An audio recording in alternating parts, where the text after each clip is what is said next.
Bismillahirrahmanirrahim. Alhamdulillahirabbil alamin.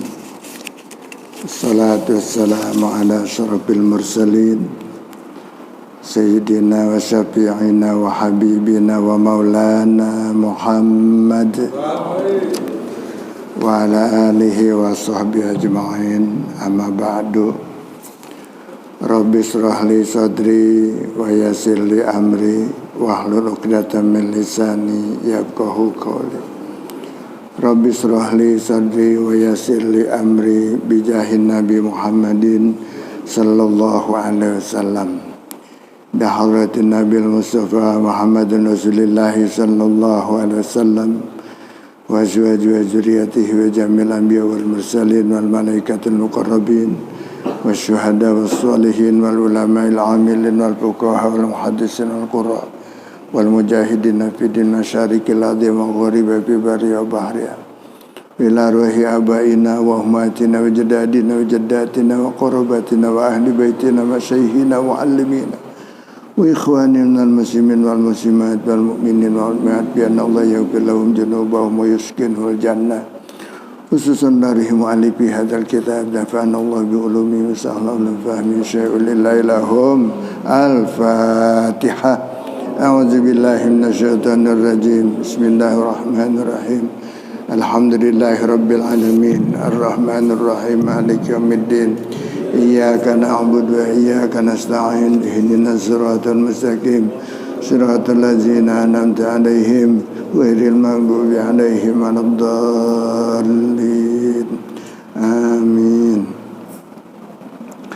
Bismillahirrahmanirrahim.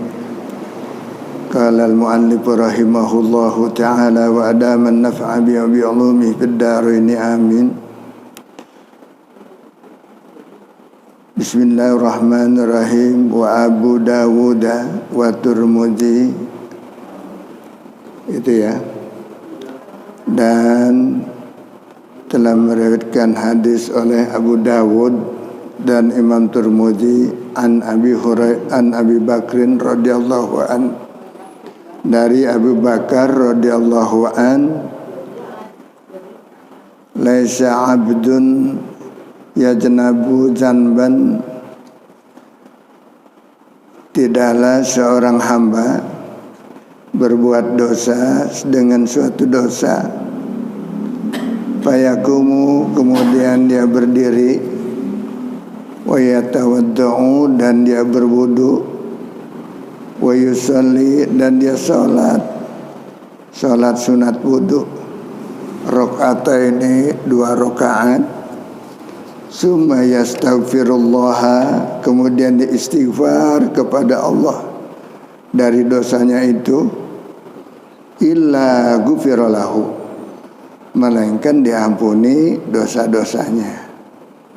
Ya, jadi kalau kita baru saja melakukan dosa, siap-siap kita wudu dan kita sholat 2 rakaat, kita sholat sunat wudu atau sholat sunat tobat boleh, maka diampuni dosa-dosa kita. Caranya gitu. Kalau kita berdosa kepada Allah, ya, begitu caranya. Kita tobat, kita ingat pada Masya Allah, kita berbuat kesalahan kepada Allah, dosa kepada Allah, segera kita berwudu, kemudian kita sholat sunat wudu atau sholat sunat tobat juga boleh diniatkannya, dan kemudian Allah akan ngampuni dosanya. Dosa-dosa yang mana?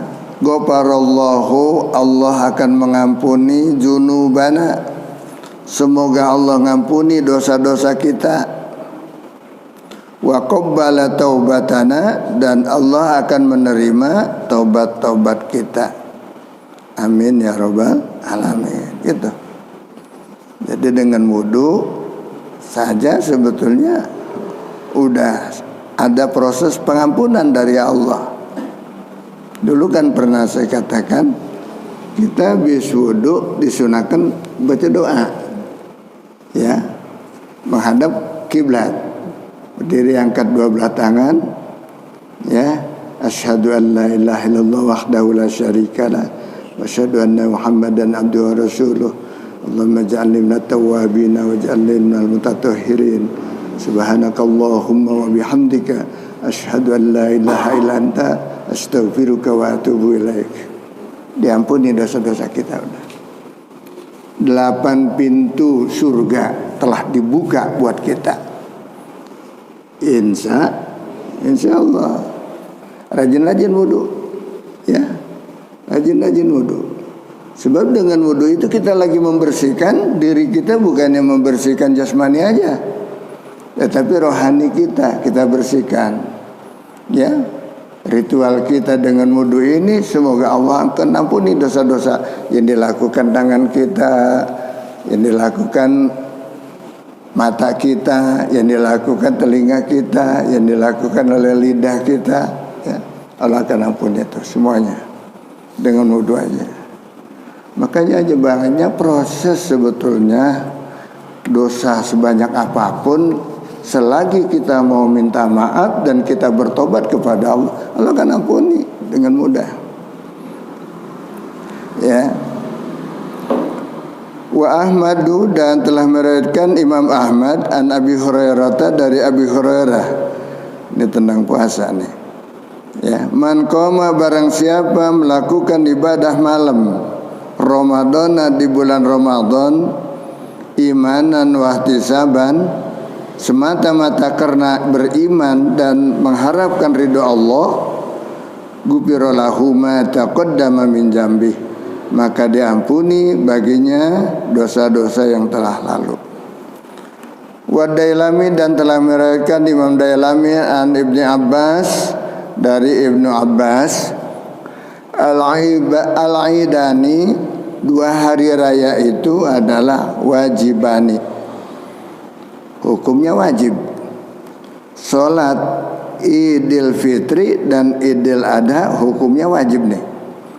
Ya, ala kulli halimin, atas tiap-tiap orang yang sudah mukallaf. Halim itu sudah mukallaf, yang sudah ihtilam, sudah balik.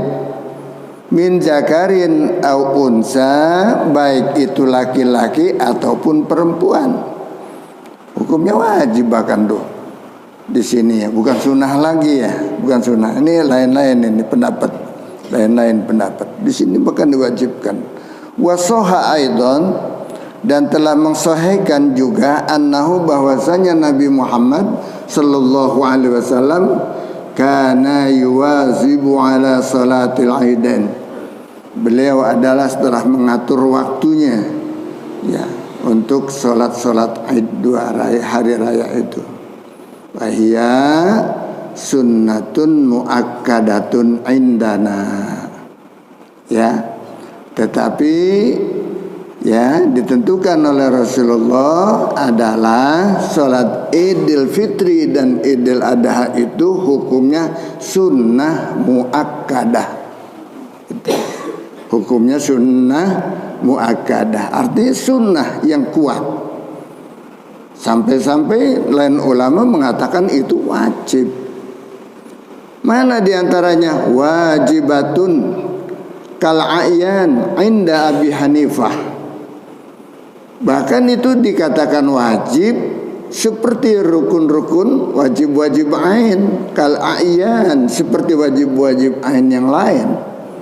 Inda Abi Hanifah, menurut Imam Abu Hanifah, Imam Hanafi. Ya, menurut Imam Hanafi dalam mazhabnya salat Id ini adalah wajib, bukan lagi itu salat Id. Wa yukaffiru wa yakfuru, dan menjadi kafir tuh man ankara masyru'iyataha, barang siapa yang ingkar, tidak percaya dengan diwajibkannya atau disunahkannya itu Idul Fitri dan Idul Adha, dikatakan kafir tuh menurut Imam Hanafi, ya, Abi Hanifah. Wa Abu Dawud, dan telah meriwayatkan hadis pula oleh Imam Dawud an Zaid bin Sabit, dari Zaid bin Sabit, Salatu ahadikum fi baitihi afdalu. Salatnya di antara Anda di rumah itu adalah lebih afdal min salatihi daripada salatnya fi masjidi di masjidku ini, kata Nabi. Salat ente, salat antum di rumah itu lebih baik daripada di masjidku, kata Nabi, ya. Illal maktubat, kecuali sholat yang wajib, yang fardu, yang 5 waktu itu fardu kifayah hukumnya, berjamaah di masjid. Kalau sholat sunnah, sunnahnya adalah di rumah, sholat sunnah. Sholat sunnah apa aja, ya, itu lebih baik di rumah, ya. Bahkan termasuk juga qobliyah ba'diyah. Nah, cuman kalau udah di rumah qobliyah kayak ba'diyah kayaknya udah males deh ya. Iya, kayaknya udah nonton TV aja deh di rumah. Udah megang HP aja deh, ya. Nah, daripada begitu ya di masjid, ya, qobliyah ba'diyah. Tahajud apa, ya, itu sebetulnya lebih baik di rumah. Sebab di rumah itu lebih sepi, apalagi di kamar yang paling dalam, di kamar tidur, ya, di sebelah istri yang lagi tidur umpamanya, bangunin neng, bangun neng, tahajud tuh, ya, bangunin tuh tahajud tuh istrinya, begitu.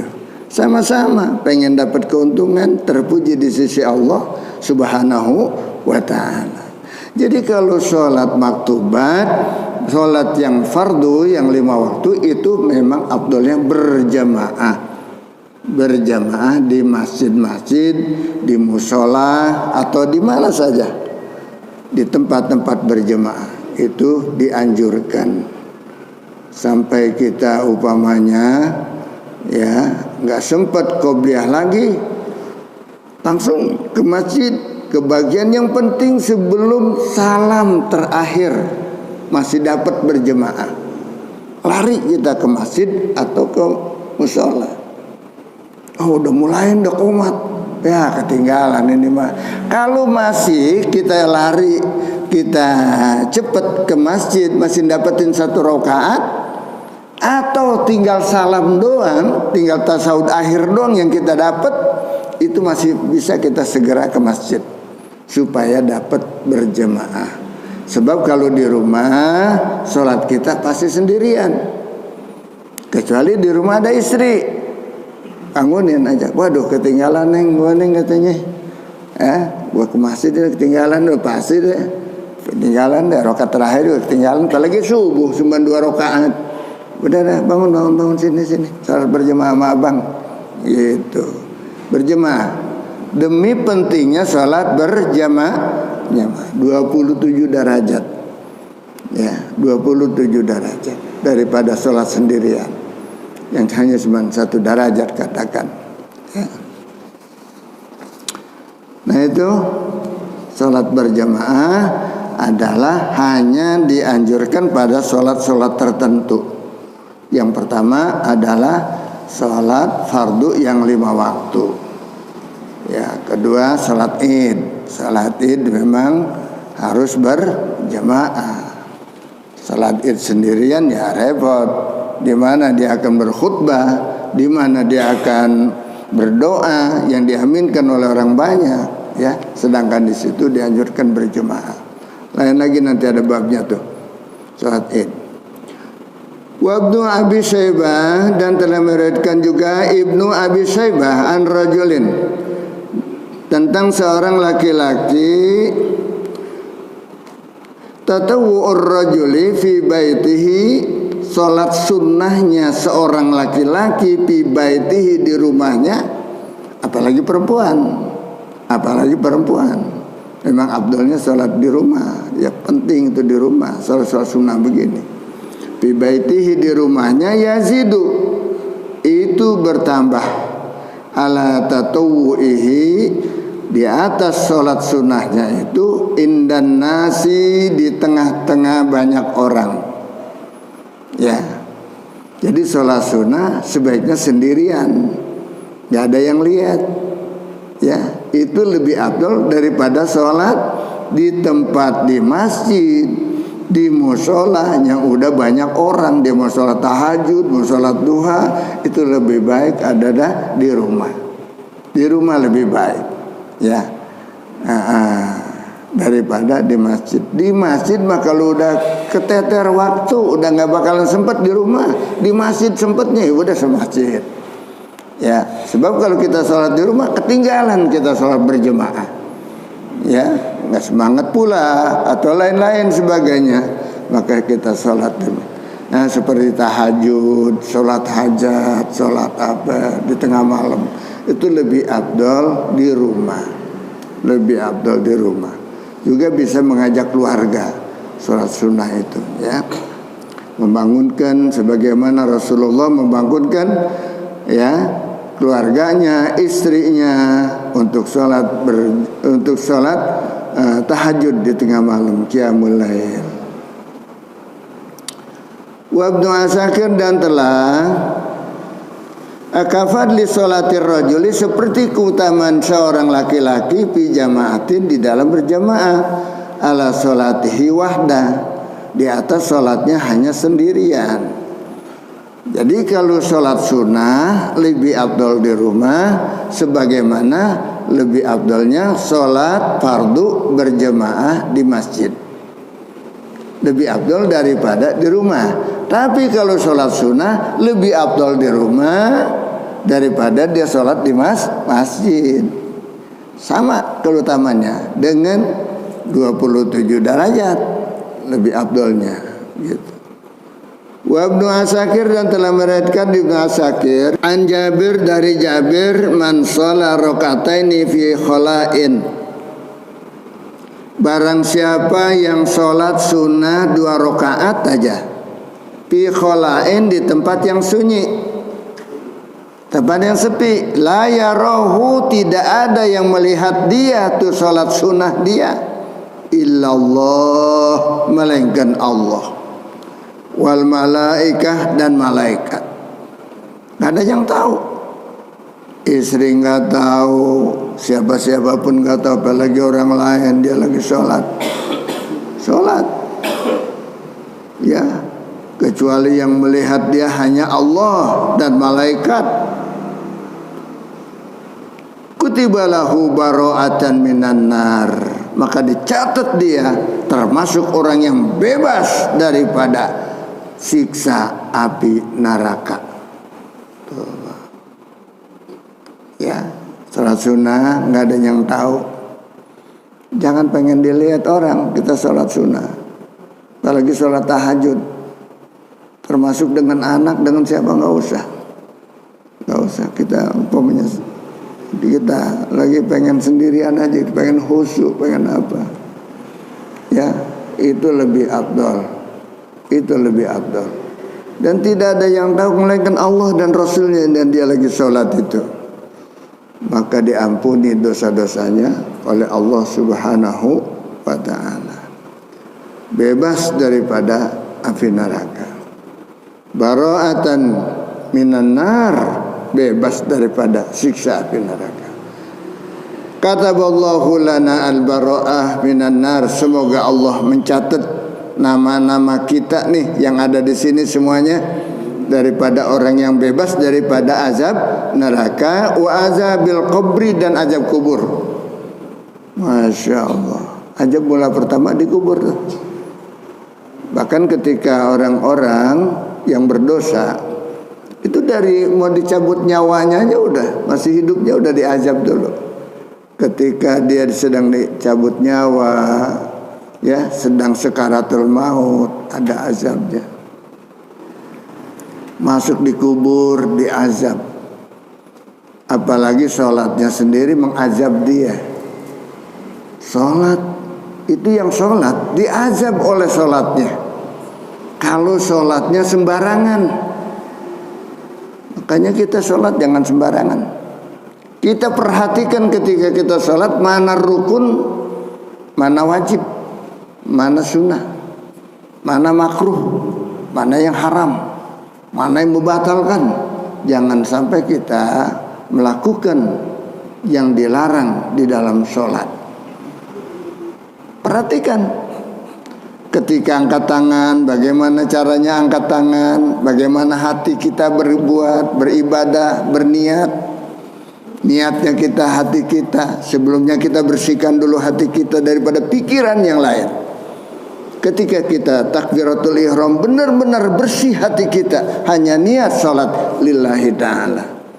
Tuh, bukan karena apa-apa kita sholat, bukan karena kita malu sama jemaah kalau nggak pakai ba'diyah umpamanya. Wah, itu ada hati kotor tuh dikit deh. Masa jadi imam nggak pakai ba'diyah, malu takut dikatain nama ini yang makmum nih. Itu udah kotor tuh hati. Ya udah kotor. Kan bisa aja terjadi semacam itu. Oh, umpamanya ada ustad nih, kalau gua nggak ba'diyah dulu, malu sama ustad rupanya. Itu udah kotor hati. Bersihkan hati kita di dalam ibadah. Ya, niat kita kosong lillahi ta'ala, hanya karena Allah Ta'ala. Ihtisab kita, menyadari kita bahwasanya kita sebagai manusia, ibadah ini bukan yang fardu aja, yang sunnah-sunnah penting untuk mendapatkan kecintaan Allah kepada kita, ridha Allah kepada kita. Ya, di mana kita lakukan sunnah untuk meraih ridha Allah, kecintaan Allah kepada kita. Sebab apa kita melakukan sunnahnya? Kalau sekedar yang wajib, yang fardu kita lakukan, hanya membebaskan kewajiban, belum tentu dapat kecintaan dari Allah. Kalau pengen dapat kecintaan dari Allah, maka lakukanlah yang diperintah oleh Rasulnya. Sebagaimana Allah sendiri berfirman, "Qul in kuntum tuhibbunallah fattabi'uni."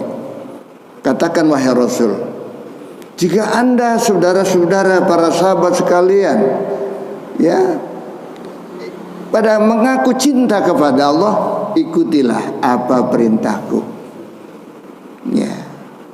Yuhibbukumullah, niscaya Allah akan cinta kepadamu. Bukan lagi kamu cinta kepadaku dengan melakukan apa yang kuperintahkan, tetapi Allah akan jatuh cinta kepadamu. Jadi kalau kita cinta kepada Allah, Allah pun cinta kepada kita. Bagaimana kita membuktikan cinta kita kepada Allah? Cinta dulu dengan amalan yang diperintah oleh Rasulullah Sallallahu Alaihi Wasallam. Itu. Jadi di dalam rangka ingin mendapatkan cinta dari Allah, maka haruslah kita cinta melaksanakan yang diperintah oleh Rasul, walaupun itu sunnah. Sunnah qobliyah, sunnah ba'diyah, ya, sunnah wiridan, sunnah berdoa, sunnah bertasbih 33 kali, bertahmid 33 kali, bertakbir 33 kali. Ya, sunnah-sunnahnya. Maka dengan melaksanakan sunnah itu tandanya kita cinta kepada Rasul, dan Allah akan cinta kepada kita. Insya Allah. Ya. Kalau Allah sudah cinta kepada kita, ya, buktikan dulu dah cinta kita kepada Allah. Kita nggak memerlukan dunia ini, udah nggak begitu perlu lagi sama kita, seperlunya aja. Ya, makan, perhiasan, kebutuhan sehari-hari. Bahkan yang ada kelebihan-kelebihan nama Allah udah dia serahkan aja kepada berhak, pada fakir miskin, kepada yatim piatu, kepada masjid, kepada musola, kepada tetangga, pada orang tua, semuanya dia pikir, wah ini masih ada ini, punya siapa nih kira-kira? Nah, punya si miskin, ini siapa ini, punya si yatim, serahkan. Ya, nggak betah nyimpen numpuk harta, nggak betah. Udah pengen infakkan aja, khawatir belum sempat dikirim tuh infak, belum sempat diberikan tuh infak, ajal datang, nggak ada yang bawain tuh, nggak ada yang ngirimin. Begitu. Jadi kehidupan itu semuanya amanah yang diberikan padanya. Ilmu begitu juga. Ya, ilmu begitu juga, Pak. Kita merasa kewajiban punya ilmu umpamanya, wajib kita berikan kepada orang siapa aja, berapa aja tuh orang yang datang. Yang penting yang ikhlas. Yang ikhlas gitu. Saya nggak mau jebak orang, makanya saya nggak turun dulu, biarin aja dulu yang mau pada pulang, biar enak ya. Begitu. Saya nggak mau jebak orang. Takut nanti ada kebutuhan dia nggak enak sama saya, nggak ikhlas jadinya. Ya, ngajinya. Ini saya rasa yang ikhlas semuanya nih. Ya. Kalau ikhlas semuanya, Pak, lagi didoain ya sama malaikat. Ya Allah, ampunilah dosa-dosa orang ini. Bukannya malaikat aja. Ini tempat duduk kita semuanya lagi istighfar. Ya Allah, ampunilah dosanya orang-orang ini. Ya, ampunilah dosa-dosa orang ini. Ya, istighfar semuanya. Hamba-hamba Allah. Ini kan hamba Allah semuanya. Masjid bersyukur pada kita. Nanti masjid akan jemput kita di atas Siratal Mustaqim. Masjid bukan kita rasanya nyumbang udah banyak, udah bebas, gua nyumbang udah banyak. Yang isi mah bodoh siapa kek, gua banyak ya. Nggak cukup. Jadi tandanya kita cinta banyak yang semuanya ciptaan titipan Allah sama kita. Emang harus kita keluarin. Tetapi kita juga wajib menghidupkan. Ya, menghidupkan. Nggak cukup kita yang bangunin masa bodoh nanti biar gua mah pahala bangunnya aja, lupa pada rame-rame pahala ibadahnya. Nggak bisa. Kewajiban itu semuanya nggak cukup. Dan kita juga yang punya ilmu nggak cukup kita cuma ngomong aja, ngajak-ngajak aja. Harus juga kita sebetulnya memakmurkan. Ya, sebagaimana masjid-masjid dan mushola-mushola yang wajib kita makmurkan. Ini semuanya yang penting ikhlas. Keikhlasan kita adalah yang menjadi buah, yang menjadi panen kita. Ya, Masya Allah. Ini makanya walaupun sunnah bertasbih setiap ada sholat, takbir, tahmid, ya, itu kita barang siapa yang satu kali tasbih mengucapkan subhanallah, ditanamkan baginya satu pohon kurma di surga. Tuh. Kalau 33 tuh. Maka jangan ditinggalin tasbih yang 33 kali, yang takbir dengan ampunan Allah, dengan tahmid, dengan mahliga yang sudah disediakan sama kita. Ya, oleh Allah Subhanahu wa taala yang begitu maha kaya. Ya, di sana hidup yang abadi untuk selama-lamanya yang harus kita perjuangkan. Hidup dunia cuma sekali, sementara. Juga waktunya nggak ditentukan. Sementara juga ada yang sekejap, baru lahir dan meninggal. Ada yang sampai ya usia setahun, 2 tahun, 3 tahun. Kayak kita nih udah puluhan tahun. Seharusnya ratusan tahun belum ada nih ya. Belum ada ini. Ya belum ada ratusan tahun. Ya, walaupun sekarang kita 70 tahun, 80 tahun, enggak lama, belum lama itu. Ya. Kalau udah rasa kelamaan, udah pulang ke sana. Kira-kira udah lama belum? Belum, kayak masih muda aja kita. Masih baru aja kayaknya. Andai kata dipanggil ke sana aja belum siap katanya. Belum siap apanya. Sedangkan kita wajib siap terus. Dan itu pasti, ya, pasti harus kita siapkan untuk kembali ke sana. Mana bekal kita buat di sana? Mana tanggung jawab kita di dunia yang kita belum beresin buru-buru. Jangan sampai nanti kita pulang ke sana urusan di dunia belum beres. Begitu. Urusan keluarga, urusan tetangga, apa belum beres? Masih punya dosa sama tetangga. Kenapa? Itu dulu patok tanah gue pindahin, lu gak belum ngomong sama dia. Patok tanah, ya. Gue minta maaf bagaimana caranya tuh. Sebab kita zolim kepada tanah yang milik tetangga sebetulnya, tapi patok kita pindahin tuh ke tanah tetangga padahal cuma sejengkal aja. Ya, tetangga gitu. Tanpa permisi lagi tetangga. Ya. Maka itu nanti 7 petala bumi walaupun sejengkal akan dikalungkan di leher kita nanti pada yaumul kiamah, hari kiamat. Silakan tuh bawa tuh tanah yang boleh lu ngembet apa namanya tuh, ngembet tanah ngelebarin nih dia patok dia 7 lapis bumi itu Pak, walaupun sejengkal juga. Berapa pengki coba tuh, berapa truk coba tuh. Sepengki aja kita lagi ya capek lagi dikalungin di leher kita, apalagi ya bertruk-truk itu, berton-ton itu, berapa namanya, kuintal apa, kubik-kubik. Subhanallah. Menuju perhitungan amal, menuju hisab, menuju mizan, persidangan. Tanah siapa tuh? Lu lagi panggul-panggul aja, lu lagi pikul-pikulnya di leher lu, apa itu? Nah, tanah si atu tetangga nih, begitu. Ya, nauzubillah min ya, itu kelakuan kita yang gitu-gitu tuh yang jauh-jauh kan. Jangan sampai kita masih ada perkara urusan dunia belum selesai. Dosa apa lagi? Pernah gua ngatain tetangga, dia nggak tahu gua katain deh, jelek-jelekin segala macam. Minta maaf dulu tuh.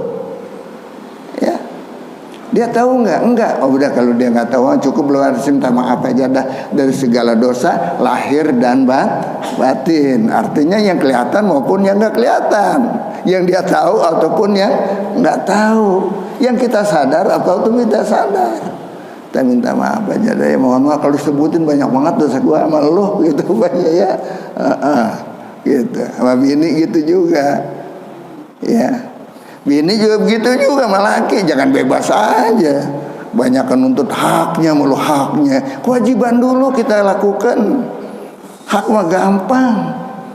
Nanti dia nggak ngasih, pokoknya Allah yang akan memberi kepada kita tentang hak mah. Jangan hidup kita terlalu bergantung kepada suami, jangan. Allah. Suami mah cuma perantara doang yang menyebabkan dia mendapat rezeki kita dari dia.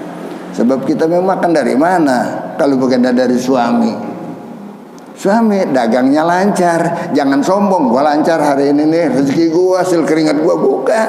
Barangkali itu dari punya bininya, melalui dia lancar. Sebab apa? Doanya doain, ya Allah ya Tuhan kami, mudahkanlah segala urusan kami, rezeki Allah berikan kepada kami dan sebagainya. Ya. Itu nanti melalui rezeki, melalui suami, lantas dagangnya laris, ya, lantas diangkat derajatnya oleh Allah. Lantas apa? Itu doa dari sang istri. Makanya kita jadikan istri kita menjadi orang yang mulia. Itu yang dimaksud memuliakan istri, ya. Kita lanjutin dulu deh.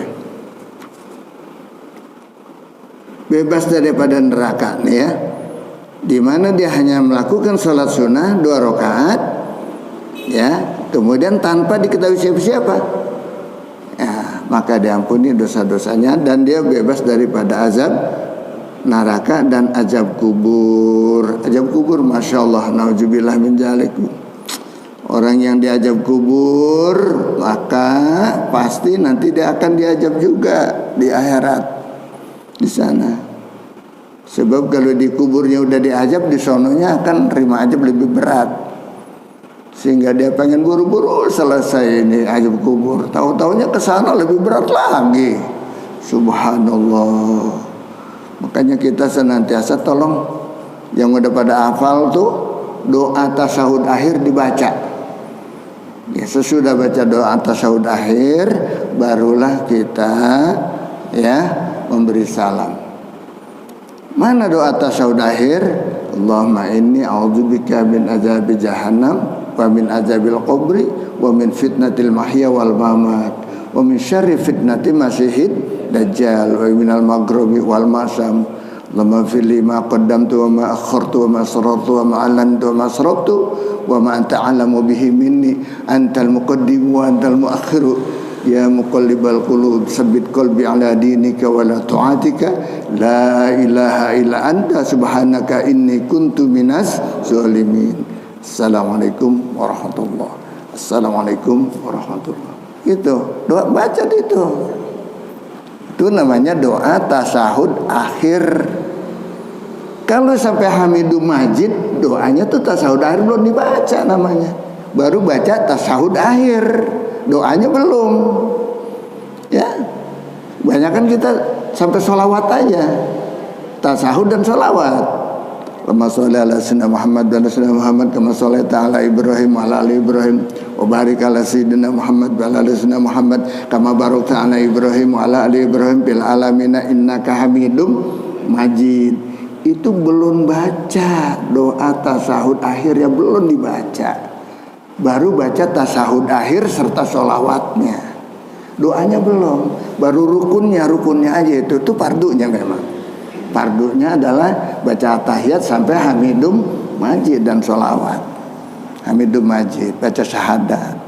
Itu rukunnya di dalam tasahud akhir. Tetapi sunahnya belum. Sunahnya adalah doa yang terakhir. Dulu pernah saya udah kasih fotokopi, tolong dihafalin, dibaca.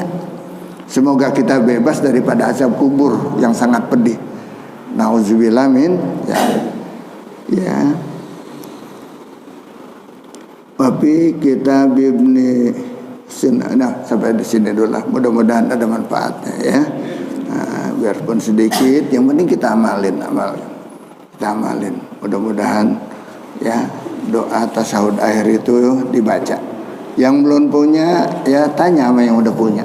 Yang belum bisa minta kasih tahu pada yang belum bisa. Semoga bermanfaat bagi kita semuanya. Dan semoga Allah ngampuni dosa-dosa kita. Allah diberikan kita ilmu yang bermanfaat. Allah berikan kehidupan kita ke depan lebih baik, sehingga kita akhir hayat kita dengan husnul khotimah. Bismillahil Fatihah. A'udzubillahi minasyaitonir rajim. Bismillahirrahmanirrahim. Alhamdulillah rabbil alamin arrahmanir rahim maliki yaumiddin iyyaka na'budu wa iyyaka nasta'in ihdinas siratal mustaqim siratal ladzina an'amta 'alaihim ghairil maghdubi alaihim waladdallin. Ala man yajima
Terima kasih sudah berkunjung di channel ini. Jangan lupa untuk like, komen, dan subscribe agar tidak ketinggalan pada video-video menarik lainnya.